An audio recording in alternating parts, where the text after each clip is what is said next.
My name is Rachel Ortiz, and I used to believe that if you just kept your head down, did your job well, and stayed out of politics, the work would speak for itself. For over 7 years, that belief carried me through contract negotiations across languages and time zones, cultural silences, and more legal frameworks than I could count. I wasn't flashy, but I was precise, reliable, and the person everyone quietly expected to handle the hard stuff without needing a round of applause. That Thursday morning started like any other, except for the email. No subject line, just an invite from admin@opscordinecorp.com, scheduled for room 3A at 10:00 a.m. There was no agenda, no context, and the sender wasn't even in my department. I've been in the corporate world long enough to know that when an invite lands like that, it's not a brainstorm. It's a shut door. I remember staring at it for a few seconds, my coffee still warm in one hand, and knowing deep down, knowing that something had already been decided without me, that whatever was about to happen had nothing to do with performance or value. It was about perception, optics, a move that someone thought would look good on a chart. When I walked into room 3A, Jack was already there. He didn't stand, didn't smile. He looked at me like he was bracing for turbulence he didn't fully understand. Beside him was Amanda from HR, her eyes fixed just above my head like making contact might make her complicit in what was about to happen. I didn't speak. I sat, folded my hands in my lap, and waited. Jack cleared his throat and launched into the kind of language that gets copied and pasted from internal memos. Organizational shift, strategic efficiency, future readiness. None of it meant anything. It was corporate noise meant to distract from the single truth hanging between us. They had decided I was no longer necessary. Your role has been impacted, he said. No apology, no acknowledgement.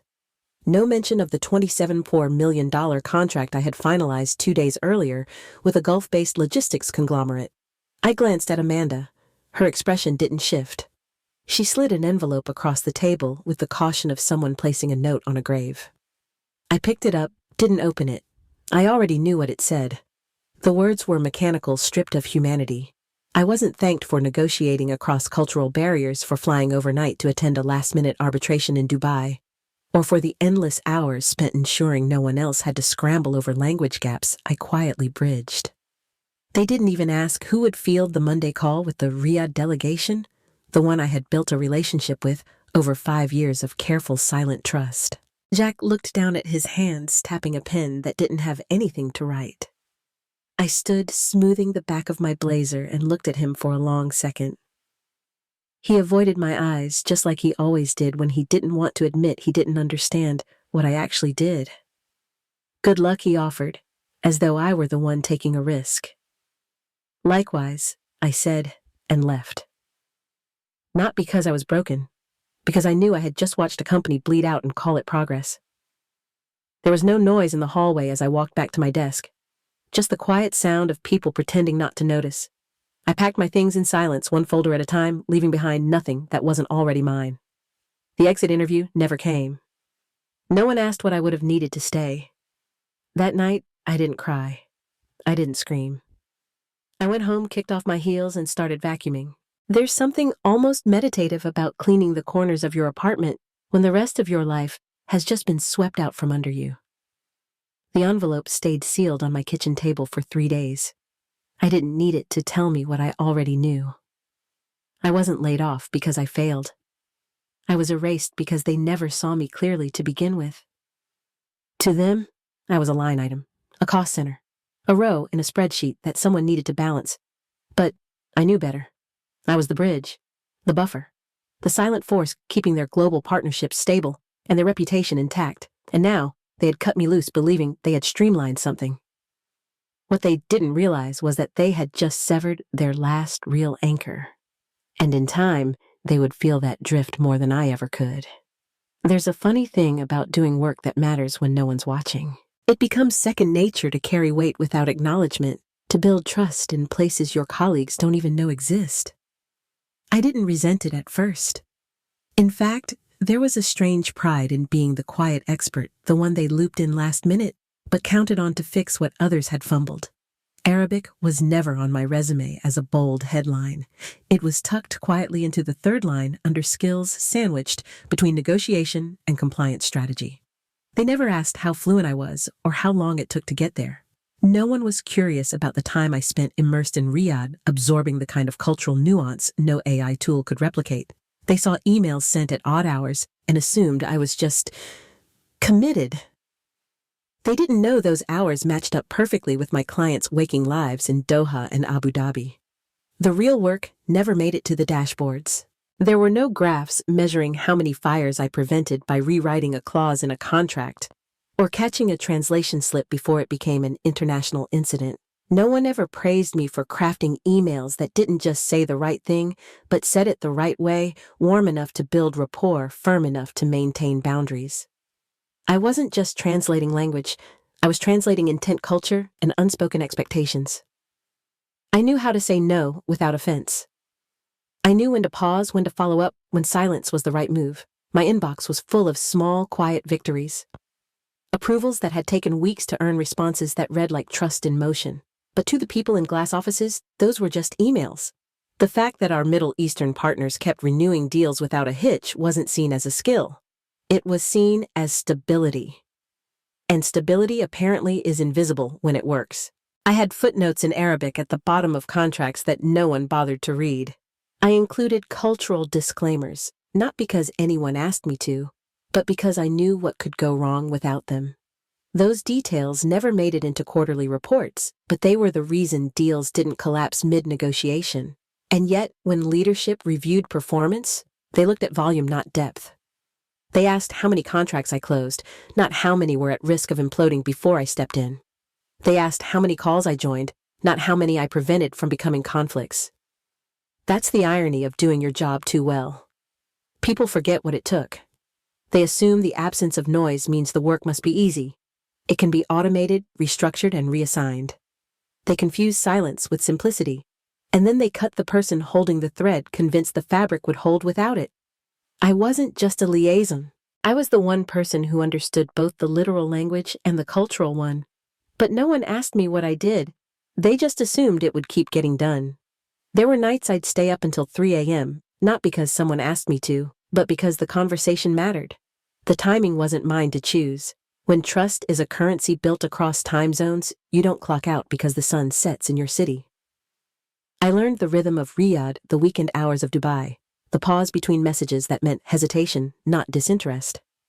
I adjusted my days around those silences, making sure that when a question came through at 2:17 a.m., I was awake to answer it with clarity. I wasn't just present. I was dependable in a way that wasn't visible to anyone inside my own building. On Saturdays, I printed out contracts. Not because I didn't trust digital files, but because I knew some things needed to be felt on paper. I handwrote notes in the margins, clarifications, context, reminders of phrasing that translated awkwardly if read too literally. I kept a color-coded system by region 1 that I never explained to anyone because no one ever asked. There was a binder for each country, red for Saudi Arabia, blue for Qatar, green for the UAE. Inside each was a decade of nuanced footnotes on cultural etiquette, revisions to honorifics, summaries of legal precedents that weren't searchable online. I didn't build it because I was told to. I built it because I knew one day when something got lost in translation, it could be the difference between agreement and offense. And it was. More than once I flipped to the right page, found the right phrase, and saved a contract from collapsing. But those saves never made it into a report. There was no column in the dashboard for quiet intuition. No bonus tied to preventing a disaster that never happened, because I read the tone between words. People asked how we managed to retain such strong international relationships without ever flying out. They assumed it was luck, or branding, or the professionalism of our templates. No one traced it back to me sitting on the floor of my apartment at midnight cross-referencing legal frameworks from 3 jurisdictions while sipping reheated tea. I don't share this because I need validation. I share it because too many people think invisible work is easy. It's not. It's heavier because no one helps you carry it. No one notices when you're tired, and when it's gone, they don't feel the silence until something breaks that no one knows how to fix. I was never the loudest person in the room, but I paid attention. I cared about the spaces between decisions, the places where things fall apart quietly. I invested in those margins because I believed they mattered. Because I knew someday when everything looked fine from the outside, but felt off, someone would open a drawer, find my notes, and realize they had lost more than just a person. They had lost the one who never needed credit to do it right. The meeting was scheduled for Monday at 9 a.m., the same time I used to join those calls, half asleep, adjusting my tone for clarity while sipping bitter coffee from a chipped mug. This time, I wasn't on the calendar. I wasn't in the room. But I knew exactly what was about to unfold, almost down to the minute. 4 sedans pulled up to the front of Corradine's headquarters, quiet and precise like everything about the Emirati delegation. The CEO, Jack, stood inside the glass conference room, wearing the kind of tailored smile that looks confident from 10 feet away, but cracks up close. The floral arrangements were in place, the refreshments untouched, the room dressed for success. What they didn't have was the one thing that mattered. When Mr. Al-Fahim entered, he didn't sit. He placed both hands lightly on the back of the nearest chair, his eyes scanning the room with practiced calm. Beside him, 2 advisors stood motionless. Their translator remained standing, 2 arms relaxed, but alert. Jack stepped forward with a greeting and a rehearsed nod, but it didn't land. It never does when the air's already shifted. "Where is Ms. Ortiz?" That was the first thing Al-Fahim said. No preamble, no small talk, just that one question. The kind of question that cuts deeper than any accusation. Jack blinked. I can imagine his hands twitching slightly at his sides, unsure of whether to clasp or gesture. He mumbled something about staffing changes and internal realignment. He said my role had transitioned, and the project had been reassigned to a new capable team. He never said my name again after that. No one moved. The silence was almost elegant, like an old song paused at its most delicate note. Then Al-Fahim gave the smallest of nods to his advisors. No translation was necessary. The message had already landed. They turned. All of them. Without raising their voices, without touching the tea or acknowledging the folders laid neatly on the table. They walked out in coordinated silence, their steps the only sound left echoing across the polished floor.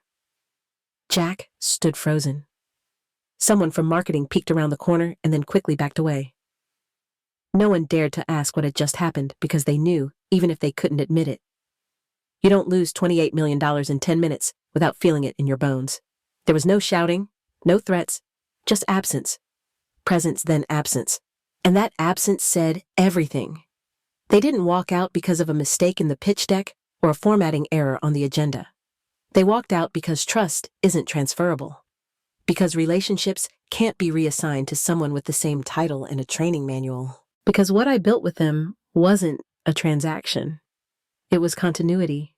It was an assurance. And now it was gone. I wasn't there to see it in person, but I didn't need to be. I felt it. In the stillness of my apartment, I knew the exact second it happened. Because I'd spent years learning the rhythm of those meetings, the expectations that live between words, and the weight behind every pause. They thought removing me would be clean, efficient, streamlined. Instead, they discovered that the one person they considered disposable was the only reason the room ever stayed full. The first message came through late Monday afternoon. It was from Jenna, in legal, just 3 words and a screenshot. They walked out. No explanation, no context, but I didn't need any. I already knew what meeting she meant, and how fast the silence had filled the room after the door closed. By Tuesday morning, my phone lit up with a number I hadn't saved, but still recognized. Jack. I let it ring. Then again, an hour later. Then came the email from his assistant, formal and vague, asking if I had a moment to connect about recent developments and offering sincere appreciation for my past contributions. I didn't respond, not because I was angry, but because there was nothing left to say. The choice had already been made. They hadn't just removed me from the org chart. They had erased the context, the connection, the continuity. And now they were left with data points and meeting rooms that couldn't explain why no one showed up. Another message followed on Wednesday. This one is longer, more desperate, cloaked in professionalism, but trembling with regret. They hoped I'd reconsider a collaborative relationship. They'd be flexible. They were open to creative structures. The irony wasn't lost on me. I used to give them that flexibility. I worked outside the scope. I filled in the gaps they never acknowledged. And the one time I asked for nothing, they decided I was too quiet to be essential. By Thursday, Jack's voice landed in my voicemail. Hollow, careful, trying to sound composed while the building burned beneath him. He said maybe things had moved too fast. Maybe they'd miscalculated. He hoped I'd reach out. I didn't. Silence isn't passive. It's not an absence. It's a choice. And for the first time in years, I was choosing to be heard, not by explaining myself, not by returning calls, but by doing nothing at all. Because once you've been dismissed without conversation, erased without review, you learn what power sounds like when it's quiet. Silence is a language. And they finally heard mine. The email came on a quiet Saturday morning, tucked between a newsletter I never read, and a discount code for something I didn't need. It was from Noah Kaplan. I hadn't heard his name in almost 2 years, not since that international compliance panel where we'd both been seated on a side table making small talk over lukewarm coffee and shared exasperation about buzzword culture. His message was short. He'd heard what happened. He was building something new, something nimble, something not driven by ego, but by curiosity, and he wanted to know if I was interested in leading the expansion project. That was it. No fluffy language, no pitch deck, just a straight invitation. I stared at the screen for a long time, not because I was unsure, but because for the first time in weeks, I felt seen. Not as a function, not as a placeholder, but as a person with expertise and voice and value that didn't need proving. We set up a call for Monday. By the time the line connected, I already knew I'd say yes, not because I needed the job, but because the energy felt different. Noah didn't ask for a resume. He asked what I cared about. He wanted to understand what I needed to do, great work, not just how fast I could deliver. The difference was subtle, but seismic. Clinoscope was raw. No legacy systems, no tangled bureaucracy, just a shared vision to build something that worked across real borders and not just market segments. Their platform was rough around the edges, but it was honest. I liked that. I liked that no one pretended they had it all figured out. I liked that my insight wasn't just welcomed, it was foundational. We started slow. I asked questions. They listened. I outlined what it would take to expand into markets where translation alone wasn't enough. And they didn't flinch. They didn't ask if I could do it cheaper or faster. They asked what it would take to do it right. It felt like breathing again. For the first time in years, I wasn't editing myself to fit into a boardroom narrative. I wasn't being reduced to bullet points or dragged into meetings that drained more than they built. I was just working, present, clear. There's something liberating about stepping into a role without needing to explain your worth.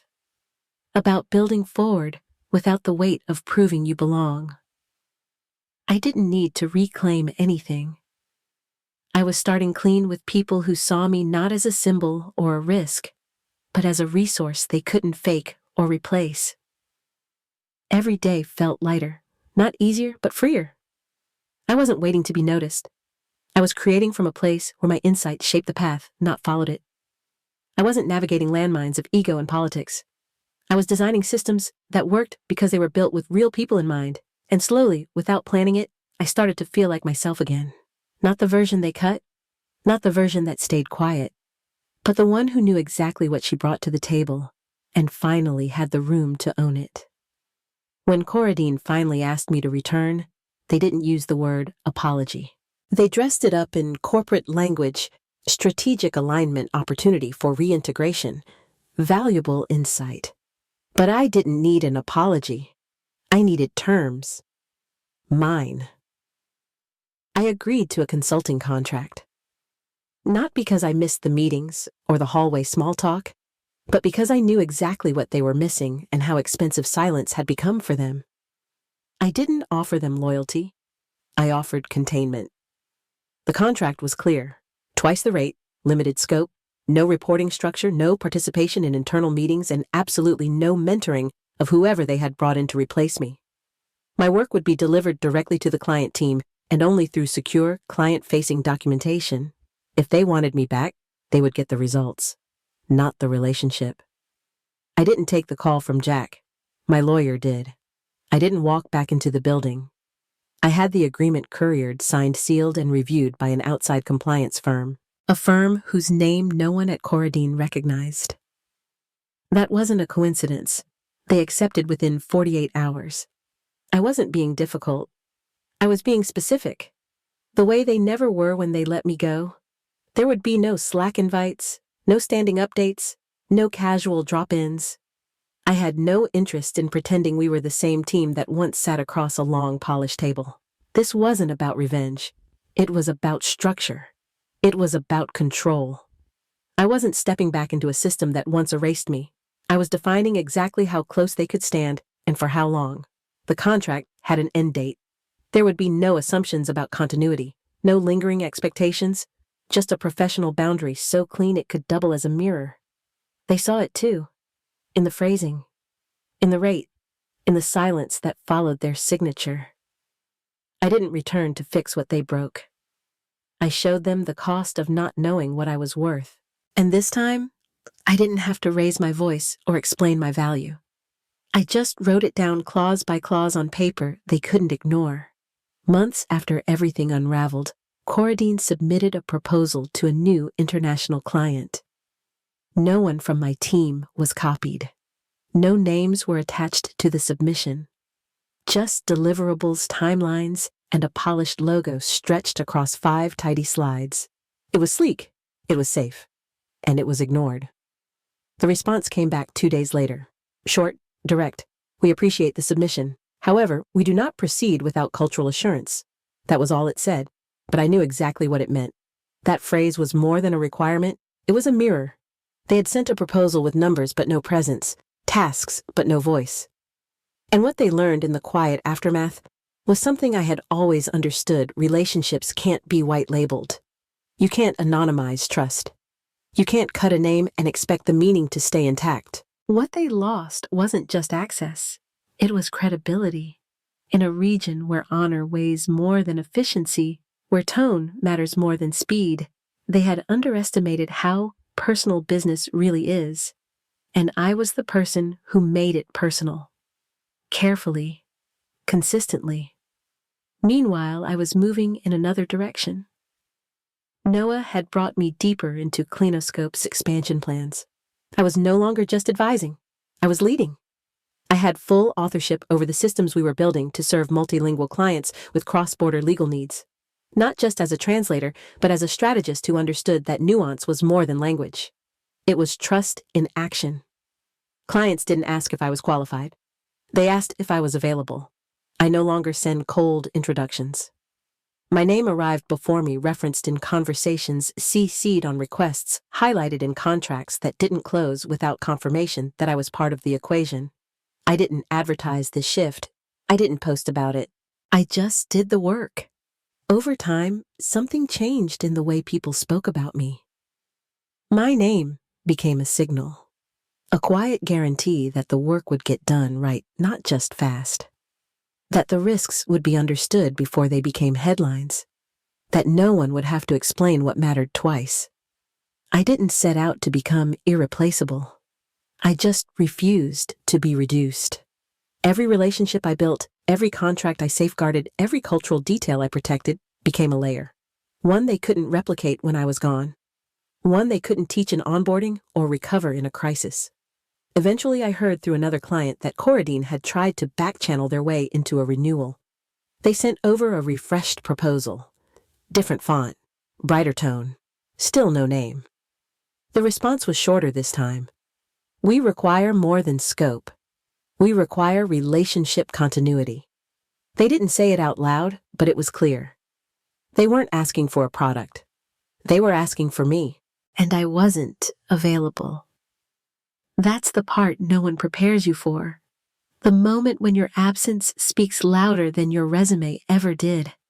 When you realize you no longer have to prove your value because your work has already done the talking. I never raised my voice.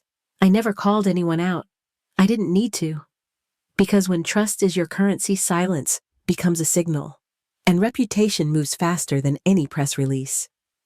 Today, when firms talk about expanding into markets with nuance, they ask one question first.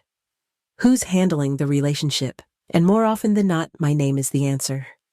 Not because I chased recognition, but because I earned it in spaces where recognition doesn't come easily. That's the difference between being useful and being trusted.